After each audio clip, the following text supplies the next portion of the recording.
Bueno, les quiero presentar a Alejandro Gómez Agüero. Es alguien que desde que iniciamos la Casa de las Flores hace 15 años tuve el gusto de conocer. ¿Verdad? Sí, me acuerdo. Cuando arrancamos la Casa de las Flores con Chela, ¿te acuerdas, Chela?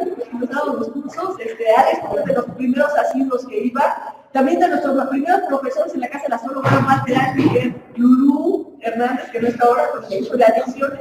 Al rato llega, no puedo llegar, no tenemos cosas que hacer, pero bueno, Alex es alguien que es el místico filósofo que todos quisiéramos. ¿La ves? ¿Claro? ¿Me gustó? No, además, realmente, así que me acaba de preguntar, ¿qué digo de ti? Porque no traje lo de tu currículum, porque eso no me dices. No, pero yo lo conozco, es alguien que lleva 30 años en la astrología, es alguien que se dice autodidacta, pero la verdad es que toma cursos a todos lados, ha ido a los astromes, va a conocer al consejo, ha ido a clases. Pero es alguien que es profesor de música, profesor de filosofía, de yoga, de astrología, o sea, tiene un campo humanístico muy amplio y una comprensión muy profunda. Él se ha dedicado a investigar y a trabajar con la carta de la Fundación de México Tenochtitlan, que fue la que hizo Luis, la fecha, bueno, no, tú tomaste la fecha de la Fundación de México Tenochtitlan. Y esta carta de México Tenochtitlan es muy interesante porque vamos a observar que cada carta muestra cosas distintas de la vida de Dios. En la metodología, a todos les dimos la misma lista de eventos para ver cómo reaccionan, ¿no? Ya la carta, pero aquí nos va a empezar a platicar de esta carta y cómo él ha visto sus conclusiones. Bueno, esa era la idea original, voy a empezar. No sé lo que ya no es la idea y voy a decir por qué. Entonces, buenos días a todos.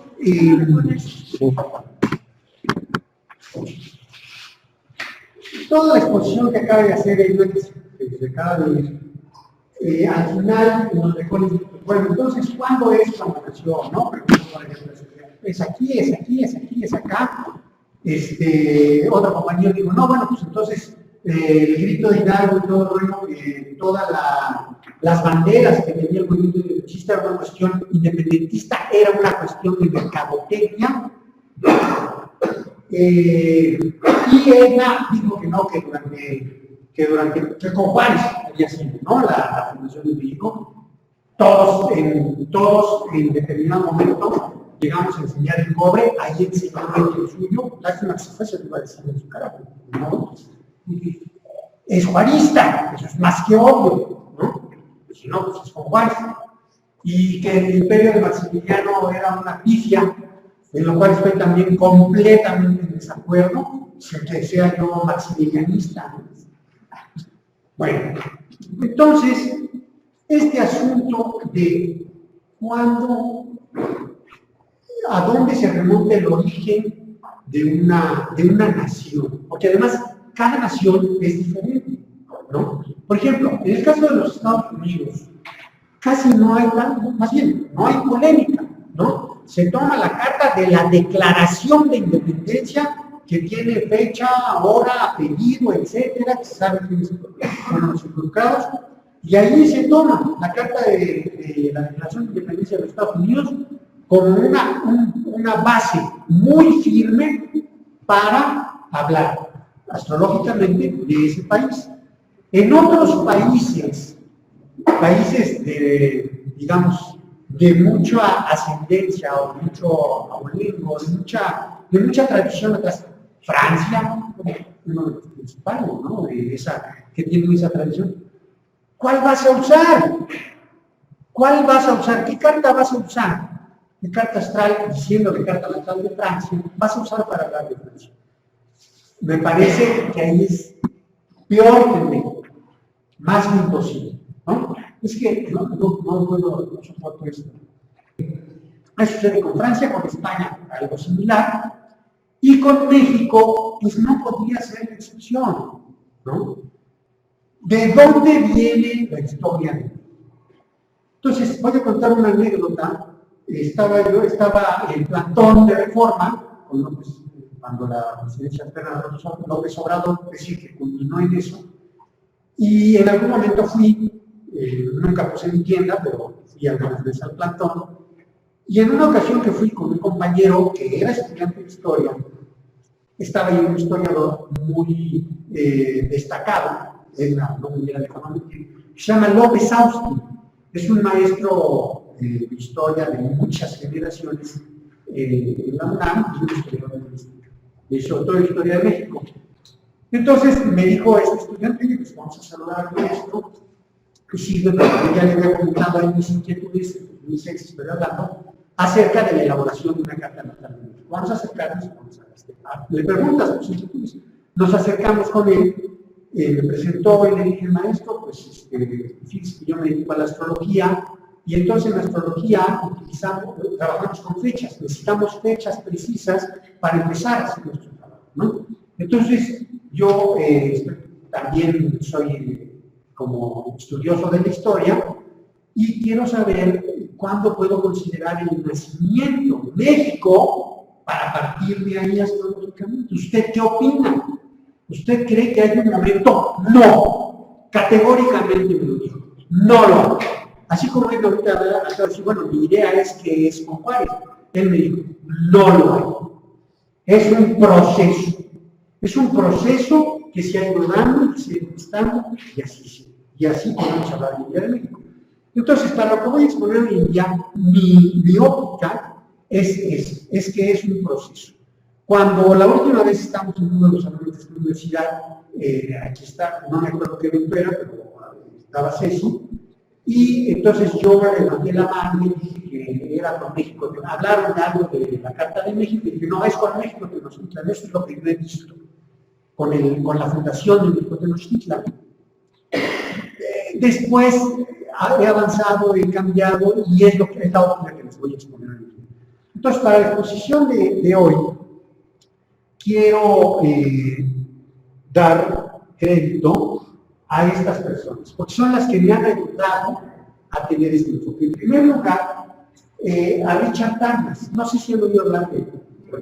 Entonces, esta obra de Cosmos y Psique, que habla de los ciclos astrológicos, que no se mete con las casas, que no se mete, bueno, con los ciclos, pero no se mete con las casas, ¿no? Entonces, es una visión, él le llama astrología arquetípica, pero es una visión muy interesante y él ahí hace un recorrido de estos ciclos astrológicos a través de la historia de una parte de la historia de la humanidad y también de los Estados Unidos. Después, a San Diego La Puente, creo que es el único texto, al menos el que yo conozco, el único texto, con un texto de investigación sólida, editada, libros que yo conozca, sobre la Carta natal de México. Lo traigo aquí además, ¿no? Porque voy a dar unos fragmentos.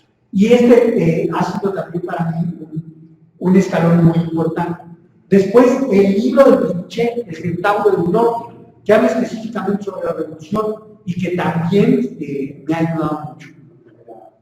Después, ya son libros históricos, Hernán Cortés, de José Luis Martínez, que son todos estos dos relativos a la conquista, obviamente la historia verdadera de la conquista de la Nueva España, de Hernán Díaz del Castillo. Después, El laberinto de la soledad, y un libro que lo pongo aquí como ejemplo, porque me lo encontré por ahí, un día lo compré, que estaba muy barato, libros italianos, parece, ¿no? Saracino y Lamberti, estaba traducido al español, que dice Previsiones astrológicas de los discípulos. Y entonces ahí te traía un chorro de países, y a cada país le hacía sus previsiones astrológicas. Entonces menciono este texto como un ejemplo nocivo, como un ejemplo nefasto, como un ejemplo de lo que no se tendría que hacer. Hablar de astrología política sabiendo nada más de astrología, no de política, no de historia, ¿no? Es necesario meterse, cuando hablamos, por ejemplo, de la Carta Natal de México, es necesario no nada más quedarse en la cuestión astrológica, sino meterse, por eso la pertinencia de la exposición anterior, en las cuestiones históricas, etcétera, y que tienen que ver con interpretaciones diversas en los momentos históricos. Ok. Entonces, quiero comenzar. Voy a leer unos trozos de este libro porque van de acuerdo a la óptica que les estoy diciendo, ¿sí? Y dice así: la fecha de nacimiento de un Estado es un asunto polémico, ya que siempre involucra una determinada visión ideológica. Eso es, para empezar, una visión ideológica y política del astrólogo, que suele dificultar normalmente la objetividad histórica necesaria para poder formular el mapa astrológico. Sin embargo, desde el punto de vista de este análisis astrológico, tiene gran importancia la determinación de la fecha de nacimiento, ¿no? Entonces, ese es un problema para esto. La fecha de nacimiento de un Estado no es la de un gobierno. La primera expresión política del nacimiento de un Estado puede ser un gobierno, pero no hay que confundir. Un nacimiento social, y México es un conglomerado social, no es ni siquiera un Estado, es un conglomerado social. El Estado ya legalizado tampoco es México. México no existe, en la Constitución México no existe. Lo que existe en la Constitución son los Estados Unidos mexicanos. O sea, es una elaboración ideológica. No se habla de México. Entonces, México, sí, pero todos sabemos, incluso los que firmaron la Constitución, los que la defienden, etcétera, que México existe, lo podemos afirmar, y cuántos no han dado su vida pensando que México existe. Entonces, la fecha de nacimiento no se debe confundir con un gobierno. Un nacimiento social se produce cuando surge un cierto rompimiento general con el pasado. Esto es lo que dice Samaniego, un cierto rompimiento general con el pasado. Pero ese tipo de rompimientos se han dado a cada rato en nuestra historia, ¿no? Entonces, es muy difícil determinar un cierto rompimiento general con el pasado. Este señor Samaniego se va con el rompimiento del grito de Dolores, y él elabora todo un estudio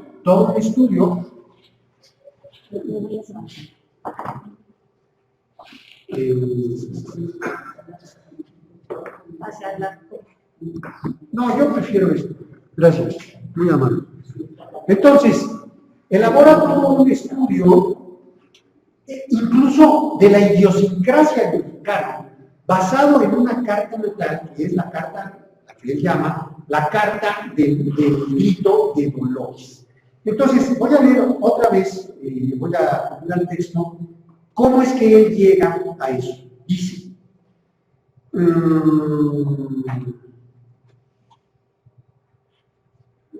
hoy sabemos que el inicio de la independencia de México fue el 15-16 de septiembre de 1810, porque de ahí resultó una insurrección general, y no, por ejemplo, el 14 de diciembre de 1809 en Valladolid. Es decir, lo que dice es que para poder determinar las fechas necesitamos alejarnos en el tiempo hacia el futuro. Es decir, tiene que haber una visión retrospectiva. En ese momento, en el momento del ejército, ellos no pensaron, esto es la independencia, o de aquí va a salir esto. Para nada, ¿no? Eso se llegó a determinar después.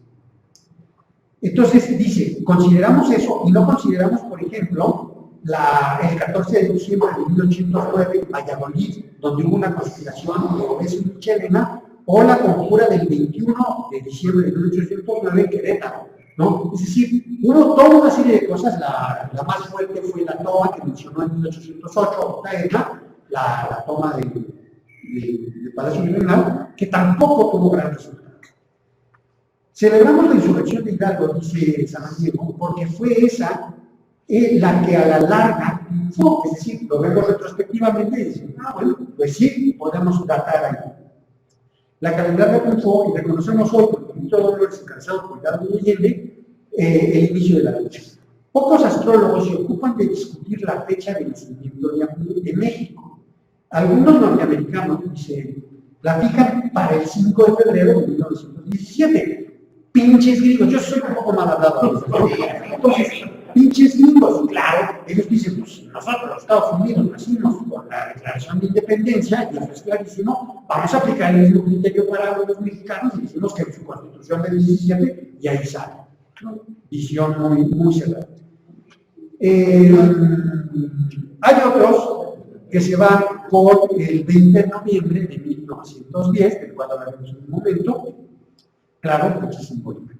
Y después dice aquí abajo, Lesur, habla de Luis Lesur, después de considerar como fechas posibles para este efecto, la promulgación del Plan de Iguala, que es 24 de febrero de 1821, la firma de los tratados de Córdoba, que es 24 de agosto de 1821, La entrada del ejército trigarante a la Ciudad de México, que es 27 de septiembre de 1821, y la firma del Acta de Independencia, que es el 28 de septiembre, se inclina por esta última, por la firma, ¿no?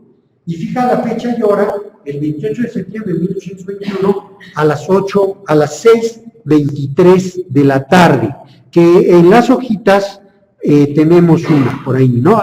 La tenemos a las 6:36. Ah, no, a las 6:23. A las 6:23, LL. Ahí está la de Luis Lesur, que la tenemos a las 6:23 de la tarde, ¿sí? ¿Cómo sigue? ¿Por qué sigue? Ok. Y hay que ver ahí, ya son cuestiones técnicas. Esta carta, que está en esta hojita, está calculada con LMT más 6:36, más 6 horas 36 minutos. LMT es no sé qué minute time. Local minute time más 6:36. En cambio, Samaniego, déjenme ver si la puse aquí. Ese es el uso horario exacto, 6:36. Samaniego la tiene el 15 de septiembre. No, es otra cosa. No está bien. Bueno, pero él tiene esta hora, ¿no? Las 6:23. Entonces, estaba mencionando que él está haciendo referencia al Luis Lesur, que ya lo que tenemos ahí eso. Y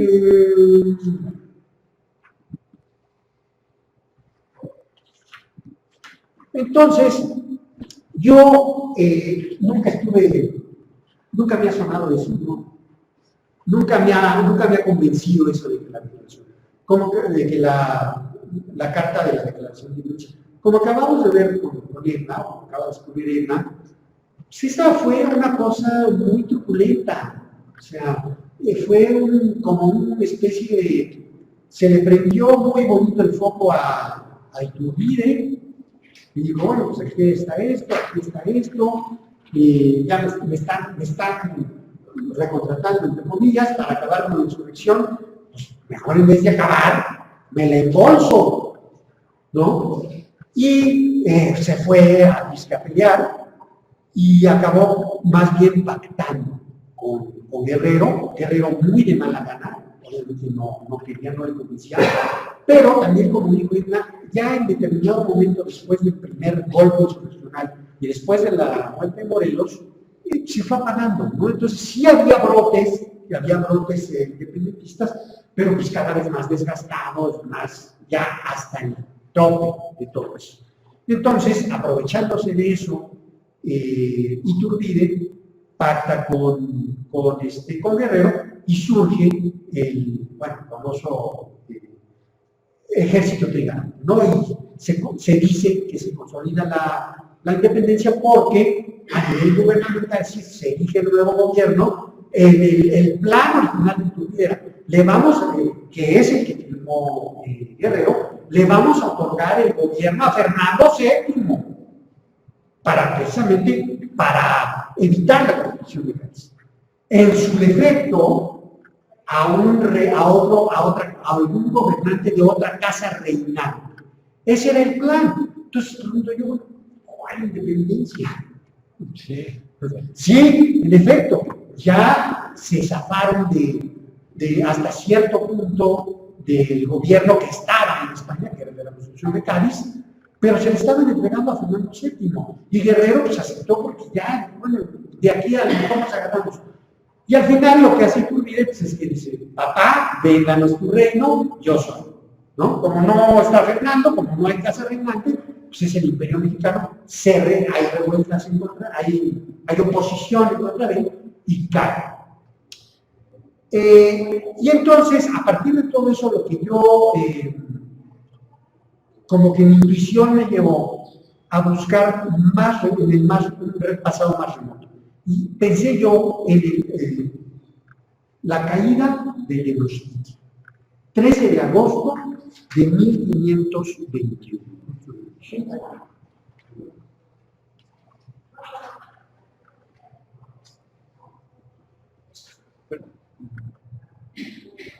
No estoy dando cuenta de eso. Hacer lo que me dio. Bueno, regresamos. Aquí está. Entonces yo pensé en esta, la caída de Tenochtitlan, 13 de agosto de 1521. ¿Qué me llevó a pensar en eso? Bueno, un poco la influencia López Portillista. Si ustedes recuerdan, durante el sexenio de López Portillo, cuya hermana estaba convencida de ser la reencarnación de sus familias de la Cruz, bueno, yo en un tiempo estuve casi convencido de que era la reencarnación de Cortés. Entonces, durante ese sexenio, López Portillo rescató el valor de la influencia hispana en México. Y entonces se acudió una frase que era el encuentro violento de dos mundos. No era una conquista. Y en diferentes lugares públicos todavía está, ¿no? No fue una conquista, sino un encuentro violento. Incluso, no sé quién esculpió, o hay una escultura que estuvo montada pública, muy grande, monumental, estuvo primero en Coyoacán y ahora creo que está en el Jardín Frida Kahlo, ahí en el Parque de la Conchita de Coyoacán, de la Malinche, supuestamente es la Malinche Cortés, ¿no? En donde ahí se está simbolizando el nacimiento de la mexicanidad actual, que es una mezcla de criollaje, mestizaje, etc. Entonces, esta fecha es la fecha en que realmente hubo un cambio en nuestras tierras, un cambio drástico. La conquista que dicen que llevó a cabo Hernán Cortés, no la llevó a cabo Hernán Cortés solito, ni siquiera con sus esbirros, con sus 300 o 400, sino con los 30,000 tlaxcaltecas. Fueron los tlaxcaltecas. Es decir, fue una fusión violenta. ¿Por qué los tlaxcaltecas? Porque ya estaban hasta el tope de los impuestos y de la rapiña de los aztecas. Ajá. Ahí se mezcló realmente, ahí comenzó realmente lo que hoy en día llamamos México. Ahí empezó la fusión, ahí empezó el mestizaje. Claro, empezó de una manera completamente ventajosa para los españoles, es decir, tomaron el poder político, los españoles, ya no los tlaxcaltecas, y se lo rindieron, se lo entregaron a el rey de aquella época, a Carlos V, ¿no? Hernán Cortés jamás pensó ni le interesaba erigirse monarca de un imperio nuevo, no. Él venía a nombre del rey. Y lo que hizo fue entregarle las tierras al rey. Y lo que hizo el rey, y él dijo, sí, te entrego las tierras y todo esto, bueno, es para mí. Y le dijo el rey, no, fíjate que no, y aquí le reducimos, y aquí le reducimos, y aquí le reducimos, y le fue quitando. Y también le fue quitando poder político. Pero originariamente el poder lo tenía Cortés. Pero aquí tenemos gobiernos de México anteriores a México. El primer gobierno, Hernán Cortés, de 1521 a 1521.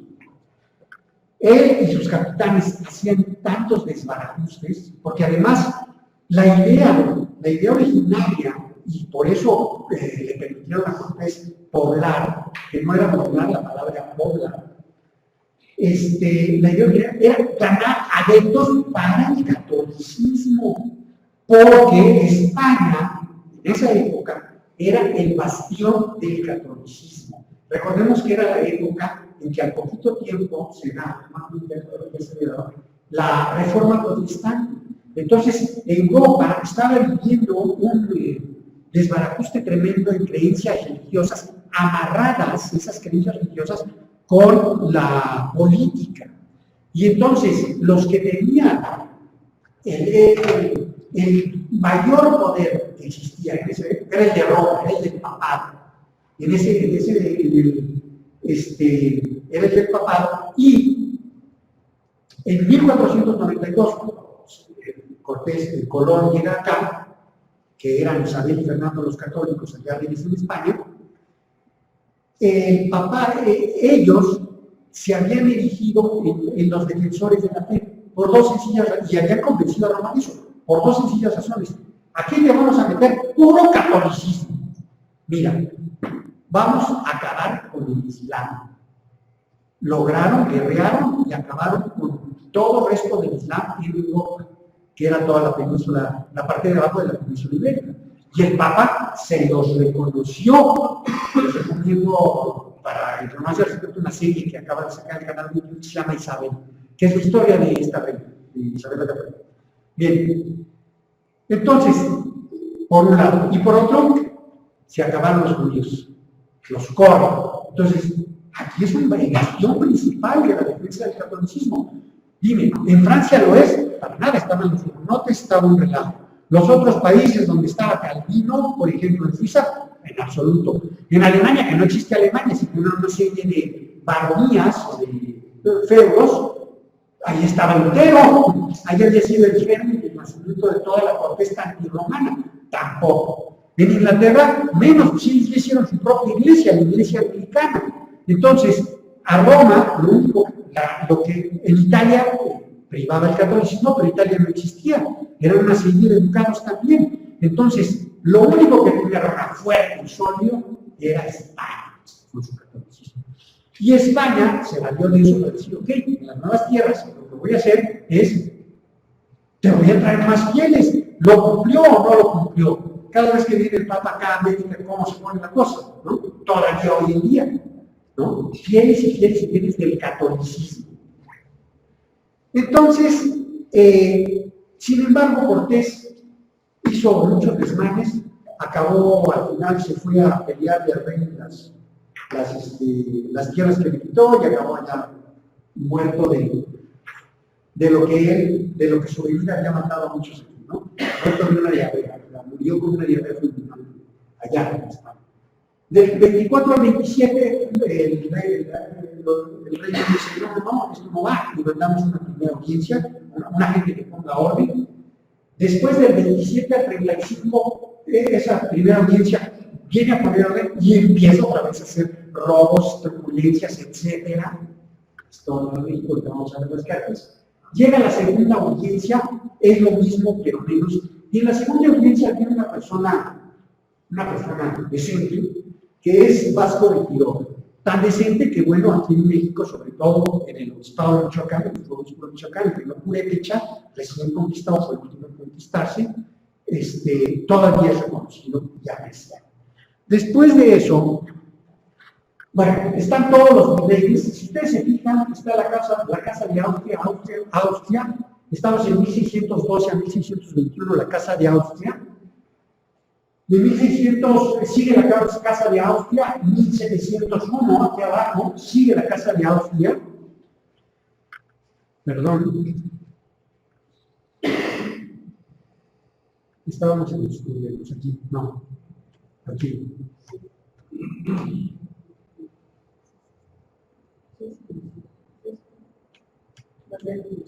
Ok, ahí estaba la Casa de Austria. Y en 1701, que eso es lo que yo cuando estaba exponiendo quería yo sacar para que aquí está. En 1701 empieza la Casa de Borbón con Felipe V, después con Fernando VI en 1746, con Carlos III, el caballito, que tenemos ahí su caballito aquí todavía, ¿no? En 1760.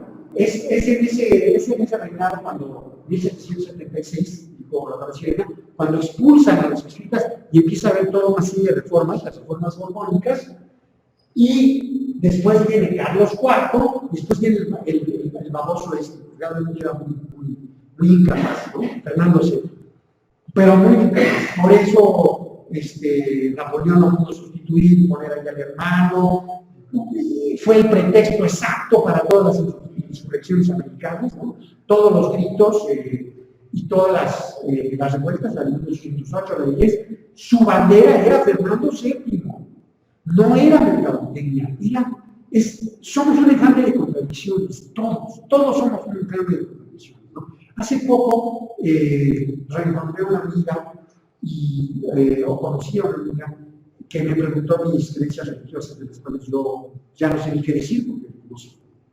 Y entonces ella me dijo, no, es que yo soy judía, pero atea. Y yo le dije, ¿Juan? ¿Cómo que judía, pero atea? Bueno, pues es eso, somos un enjambre de contradicciones. Entonces, si bien de Hidalgo estaba presente lo de Fernando VII, pues también estaba presente lo de la tierra, lo de aquello, lo de esto y lo otro. Allende sí era mucho más elitista, ¿no? Hay un factor que no mencioné, muy importante, en la pugna Hidalgo-Allende, cuando ganan la primera parte de la campaña de independencia, llegan por ahí de Querétaro y ya el siguiente paso era la toma de la capital. Tenían ahí todo, ¿no? Tenían toda la gente esta que iba atrás de ellos, enardecida, podían, y el gobierno regional estaba muy así, ¿no? Muy endeble, muy enclenque, y podían haber tomado la capital, y hubiera tomado totalmente otro rumbo. Allende le dice, vámonos para la capital, le dice Hidalgo, le dice, no, porque va a ser una matanza impresionante, ¿no? Allende era un militar, matanzas, para él no. Y Allende y Hidalgo tenía un poco una visión militar. Y no se van a la capital, no toman la capital, se retiran, se van hacia el norte, y ese acabó se parece al partido. Ok, entonces viene Fernando VII, aquí en esta parte, de 1810 a 1821, es cuando se da este gran cambio de la guerra de la independencia, y en 1821 el último virrey con el que pacta Iturbide. Bueno, vamos ahora a pasar, este fue como una especie de introducción, porque vamos ahora a pasar ya concretamente a hablar de astrología, o bueno, no concretamente, pero más específicamente. Entonces, decía yo hace un momento que yo estaba más o menos convencido de que el inicio de nuestra nación era en 1521, el 13 de agosto. ¿Por qué la mayoría de las personas no quieren reconocer esa fecha ni de nada? Pues porque nos la borraron de la conciencia colectiva.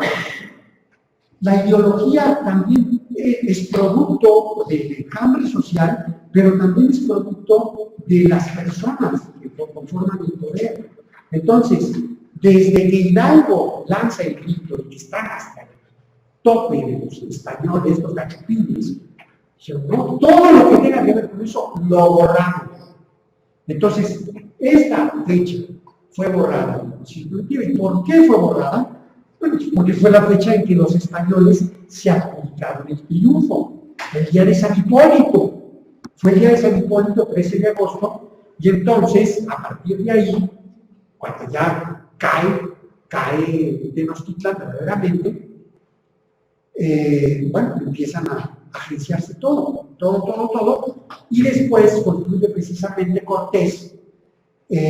Ya ven que antes de ese día hubo esta famosa tragedia de la Noche Triste, en donde Alvarado, que se andaba de gira, Alvarado ve que empiezan a hacer era una ceremonia, me parece que sería el nuevo, nada, y eran con huehuetes y teponasquis, ¿no? Y el huehuet es un tamborzote muy sonoro, quién sabe cuántos huevos había, y todo el mundo danzando, este baboso de Alvarado, se espanta y hace matanza. Empieza la matanza, los otros se prenden y regresan a la matanza y los corren y tienen que ir saliendo por la calzada México-Tacuba. Entonces, después de este 13 de agosto de que cae Tenochtitlan, Cortés manda erigir una ermita, o sea, un pequeño templo, en esa calzada conmemorando. Es el actual templo de San Hipólito, que está en la esquina de Hidalgo y Reforma. Y durante toda la colonia, este era el día festivo. Durante el virreinato, este era el día festivo porque era el día que ellos celebraban la reforma, la segunda y la conquista, ¿no? El tiempo, por eso decía hace rato, ahorita hablo de la hora. Entonces, el tiempo retrospectivamente nos da mucho conocimiento. En ese momento, pues sí, decían ellos, decían los aztecas, se nos cayó el mundo, ¿no? Se nos acabaron los dioses, etc. Y era la conquista.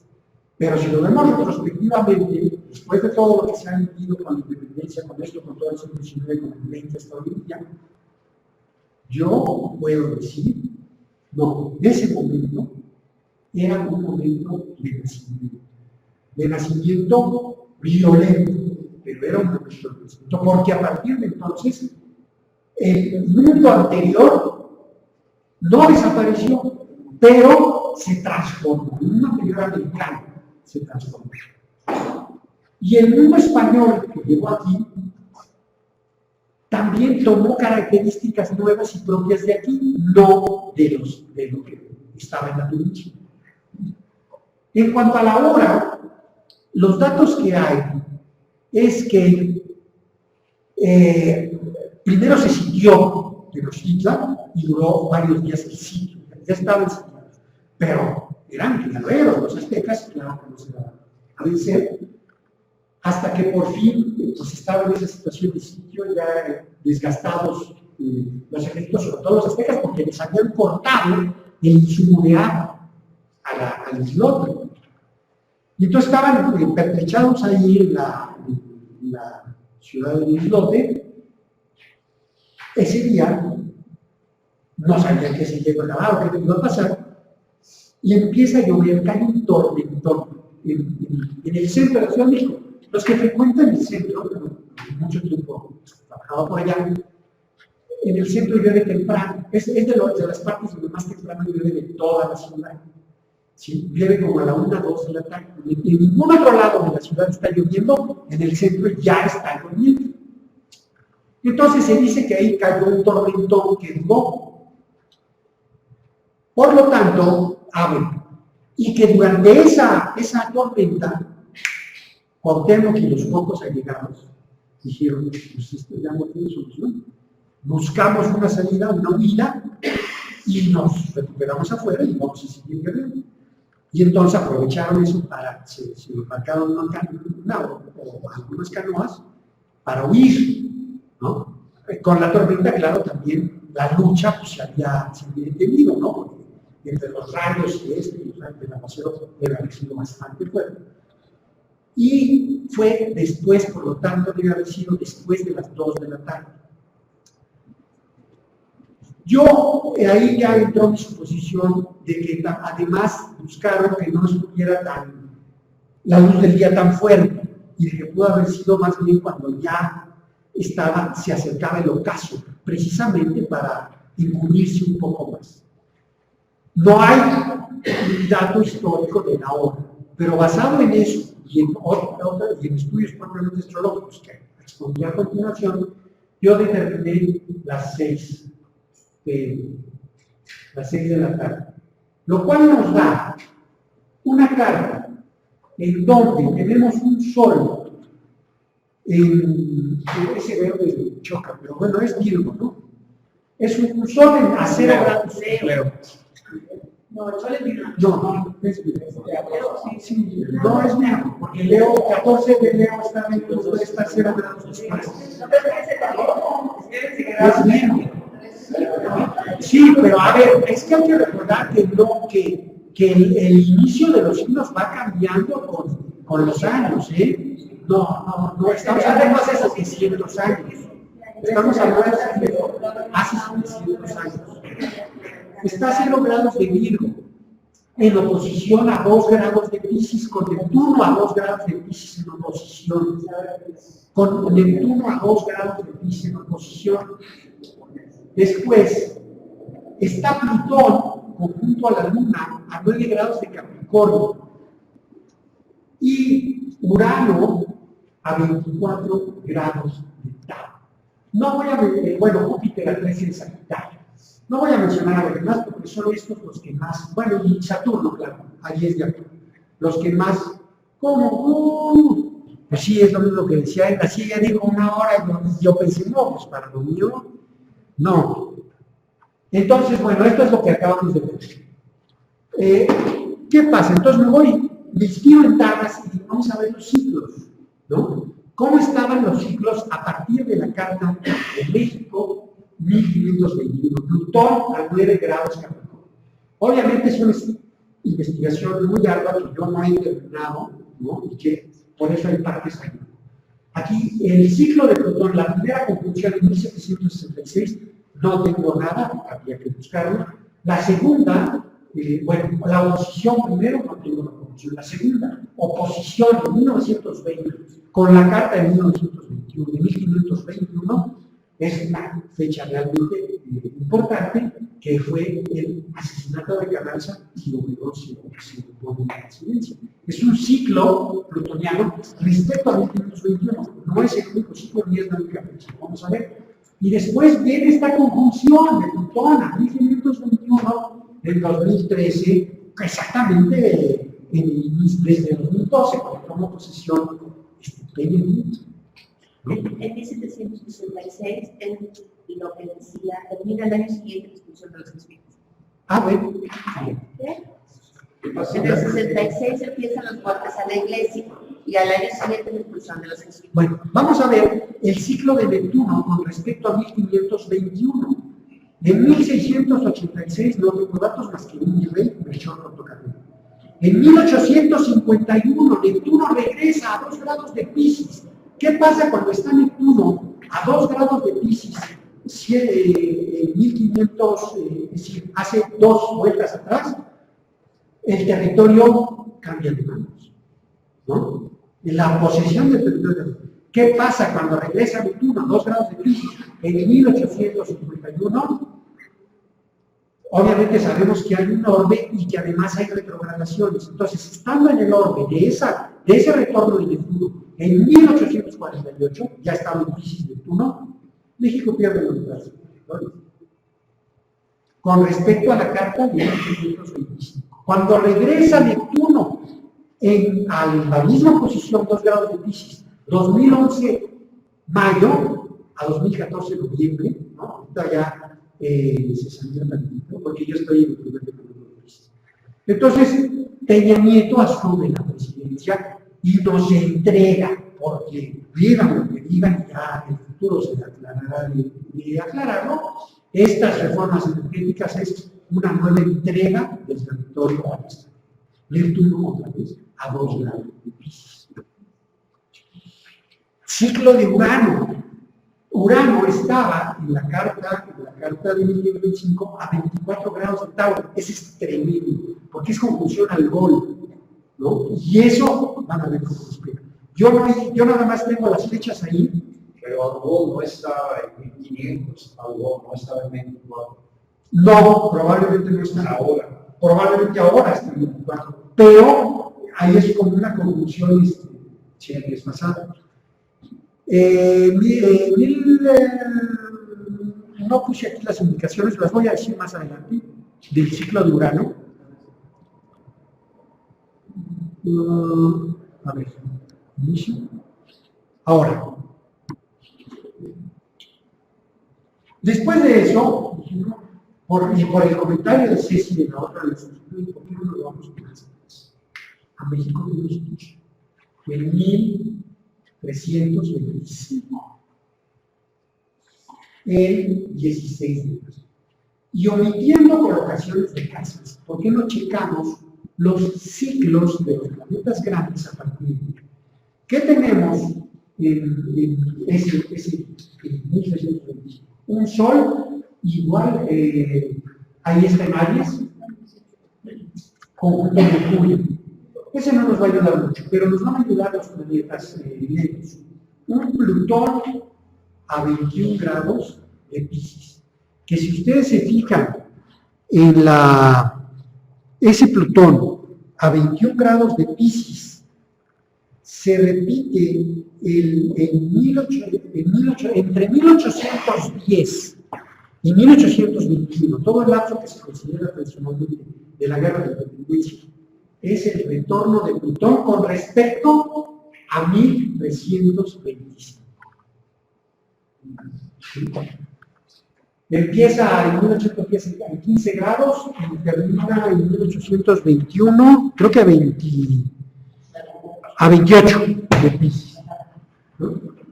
Bueno, eso es realmente espeluznante para mí. ¿Por qué tenemos acá otra fecha? ¿Por qué tenemos el 18 de julio. Mira, no me acuerdo de dónde. No me acuerdo de dónde saqué la fuente. La acabo de tener. La debo de tener esta fecha anotada la fuente, pero no me acuerdo de la fuente. Pero para lo que estamos viendo es irrelevante, porque el 18 Plutón seguía por ahí. Todos los planetas lentos van a seguir por ahí. Hay que irse a las fuentes. Claro, pero como yo viene la fuente, Sí. por eso es importante recalcar. Sí. Después tenemos Neptuno a 22 de Sagitario. Si ustedes recuerdan,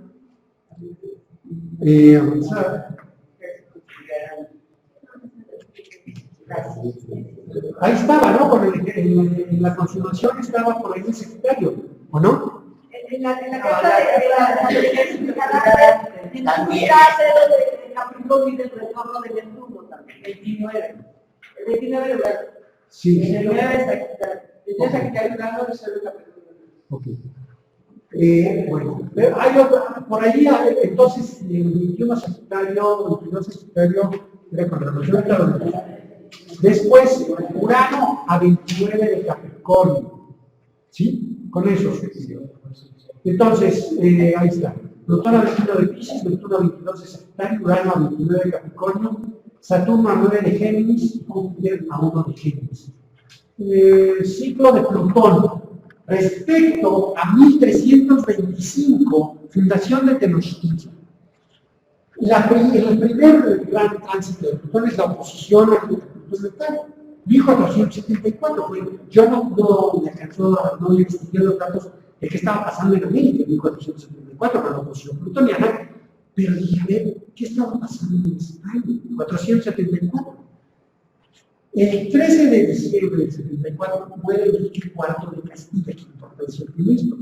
Pues que su sucesora fue Isabel de Castilla, la reina que financió la expedición a América y la que hizo católica a España y la que, gracias a eso, gracias a su matrimonio, la que fundó España propiamente, porque se fundó España cuando se casa esta con Fernando de Aragón. Antes eran reinos separados y además estaba Al-Ándalus, o sea, la parte de los árabes. Eran reinos separados.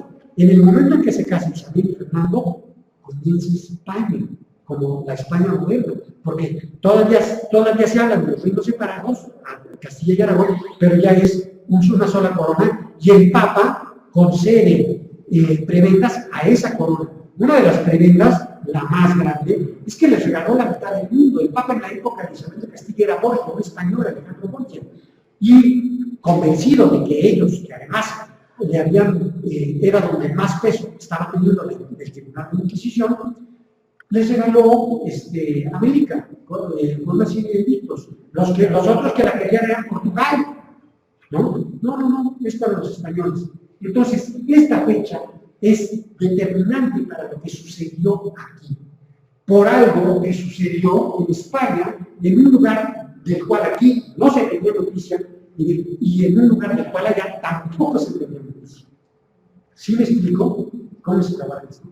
Bien. Después viene una conjunción, una oposición, una conjunción de 1814 a 1815 respecto a 1325, Plutón.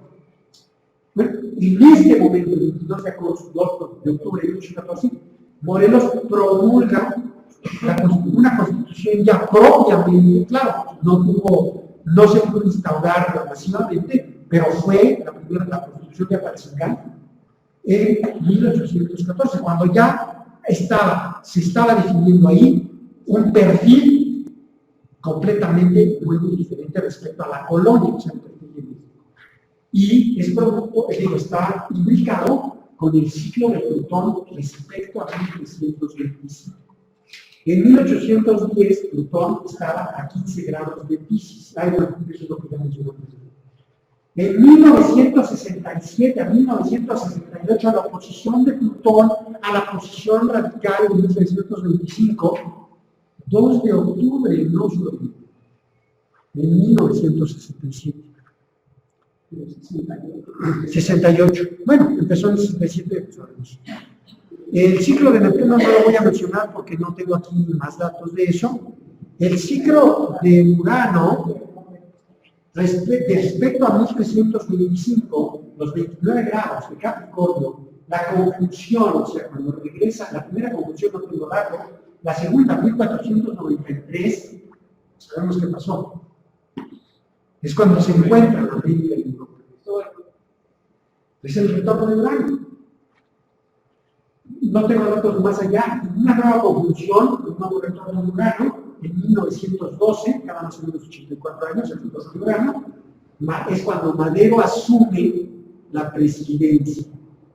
Cuando Urano regresa a 29 grados. Cuando Madero asume la presidencia, no solo había eso, había también unos retornos,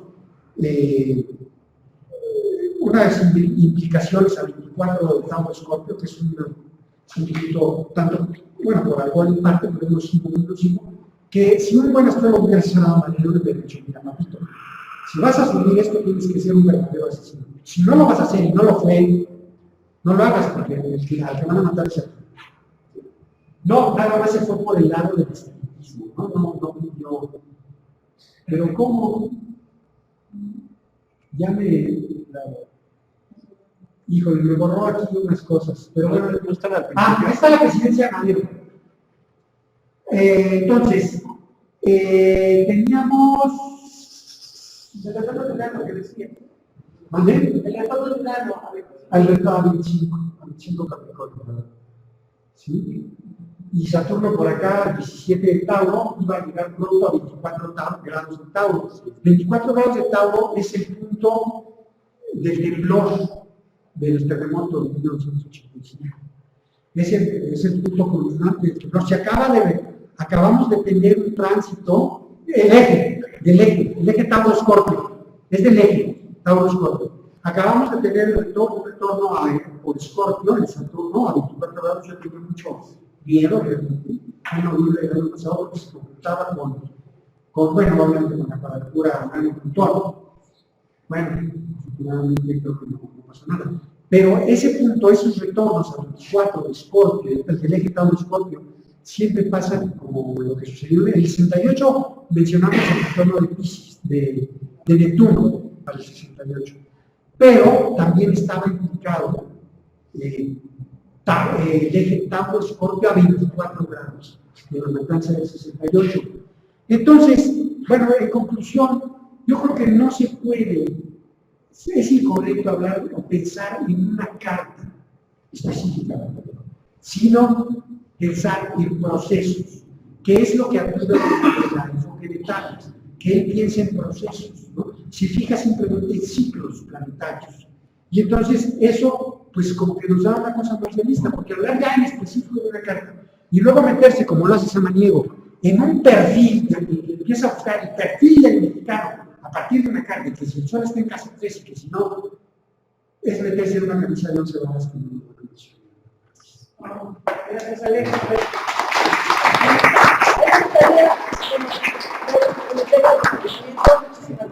A mí me parece una cosa muy interesante el enfoque de Alejandro.